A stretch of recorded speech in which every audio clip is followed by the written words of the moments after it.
Welcome back. How to eat as much as you want during the holidays. Now, what happens? People gain an average of 1 pound per holiday season. And there's some conversations during earlier this month. I was talking with someone online. They said, I'm not looking forward to Thanksgiving. My family will push me to eat if I try to take small portions on holidays. It's been hard to tell them I need to eat less. So, what I want to do today is I'm going to give you one key phrase to keep in mind and 5 tips. Eat as much as you want and exactly as much as you want. Not too little, not too much, just right, Goldilocks. Let's get into it. My name is Reggie. I'm the founder of Fit for Freelance, where I build adaptive business leaders through compassion health coaching. This is just what I talk about. I don't know what to tell you. Realistic focus, making sure you're on track with what you want for yourself so you can take ownership of your path to freedom and fitness. That's what I do. Okay, so Thanksgiving holiday meals are just one meal in one day. Make sure you keep it in proportion with the year. So this person I was talking with online had been dreading Thanksgiving back in like November 4th, right? So that is a long time to be worried about this one meal. And what happens, people will over concern about this one particular meal, this holiday feast that comes up, and then they get stuck on when it actually happens, and then they make decisions that don't match their goals.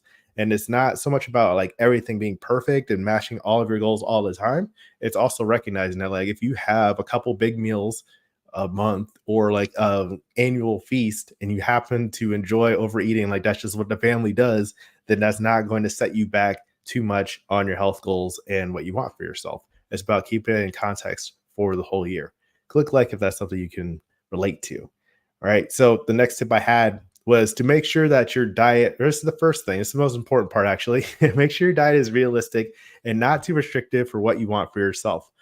You have to be able to eat what you want. If you think you should eat less than you want, you'll end up eating as much as you really want. Then none of the strategies that any coach or I give you would help because you would just be like, whatever, I'll eat what I want. Right. Or as soon as you get any kind of pressure from anyone, your family's like, why don't you get more food? Are you trying to be all skinny mini or something? Like whatever they say, you just be like, yeah, you're right. Like, let me get more because that's what you wanted to do anyway. So you'll find ways to justify eating as much as you want. So make sure that your food plan, how you're addressing your eating habits starts with as much as you want and it's realistic for you. So when you're on a super strict diet, it's where people get stuck because they think they can only have like 1200 calories per day for whatever reason. And then they can never have any off day meals or anything like that. Then they run into trouble with that and they overeat and then they feel bad about it, feel guilty. I feel like something's wrong with them when there's nothing wrong with you. You just didn't set yourself up for success. That's what I do with the guilt free game plan. All right. So make sure that your diet is realistic. Really want to drive that home for you. Next, something I came up with is not your job to comfort others with how you eat. I talked about this on Instagram a little bit, where if people are giving you pressure to do something, it's not your job to comfort them with what you put into your mouth as far as food. It's just your autonomy is valuable. So I want to make sure you treasure that. It's a big part of confidence and self esteem, knowing that you can control and manage your situations and eat as much as you want and not as much as someone else wants you to eat. Okay. So the key phrase, if you're getting pressure, like if you don't want to eat anymore, or you're feeling like, I don't really like, okay, I'm done, then you can say something like this. Keep this in your back pocket. I know you want to make sure I'm good. I'm sure I've had enough. I'll probably get some later. So when you say something like this, you are addressing whatever concerns coming from them. You're telling them how you feel. And then you're also softening the edge, so to speak, and saying you'll probably get some later, which is also probably true. You're going to get some of those leftovers or eat some later. So keep that one in mind, and it might come in handy for you. Hope it works. Now let's get into 5 tips, 5 general healthy holiday eating tips that I came up with that will help you. This is a big one. Eat until you're 80% full. This one is from the Blue Zones Project. It's called Harahachibu. And basically what this one is, you are not overeating. So it's very easy to eat too fast, eat too much, and then like you are out for 2 hours on like a turkey coma on the couch because you've eaten too much too fast. If you concentrate on enjoying your food and then gradually getting up to 80%, you start to wonder like, do I need a few more bites here or do I need to finish my plate kind of thing? Or you'll be more able to drop and, hit that target. You don't feel overstuffed. You have a more enjoyable day and you don't have to pass out afterwards.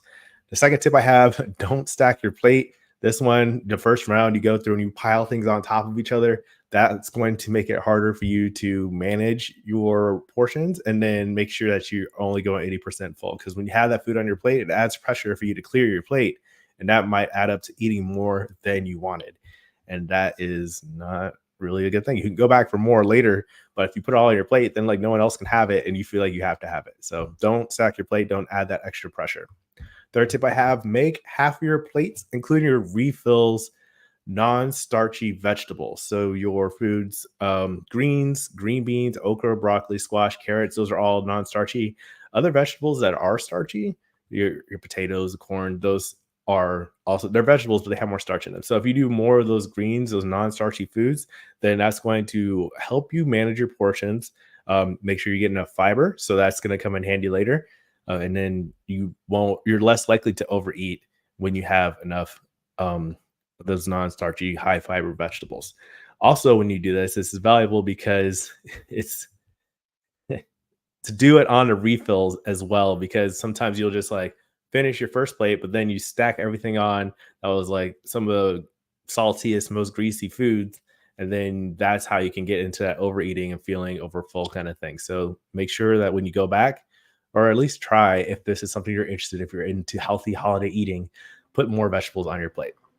Fourth tip I have is eat at a pace that works for you and really enjoy your food. I talked about this in my blog post, this link below, where you don't have to rush. Most of your taste buds are in your mouth, right? There are some that encourage you to swallow. They're like down here in your lower esophagus, but overall, you're going to get the most flavor and enjoyment when the food is in your mouth still. So make sure you chew your food, you're enjoying it. Don't rush through. Don't try to keep pace with other people who eat fast. And there's probably going to be more afterwards. So you want to make sure you take your time with it and really enjoy it, savor that moment.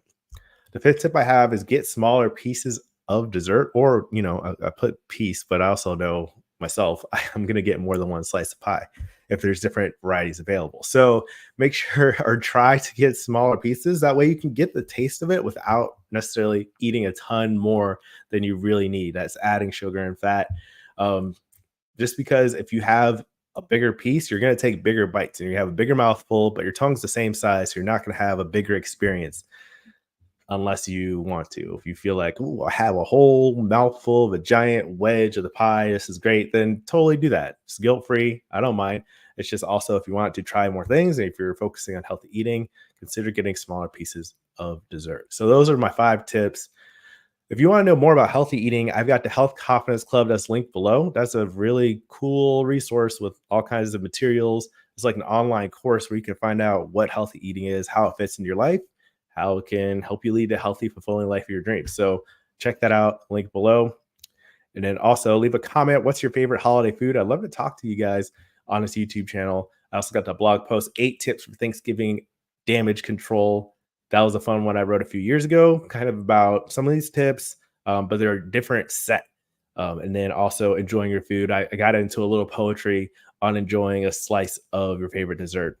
And then click like. Appreciate you watching. If you want to learn more, you can watch the biggest question to avoid holiday weight gain, plus 7 tips. I got that. I'll put that up next to my head. So that's today's message. You don't have to feel bad about Thanksgiving.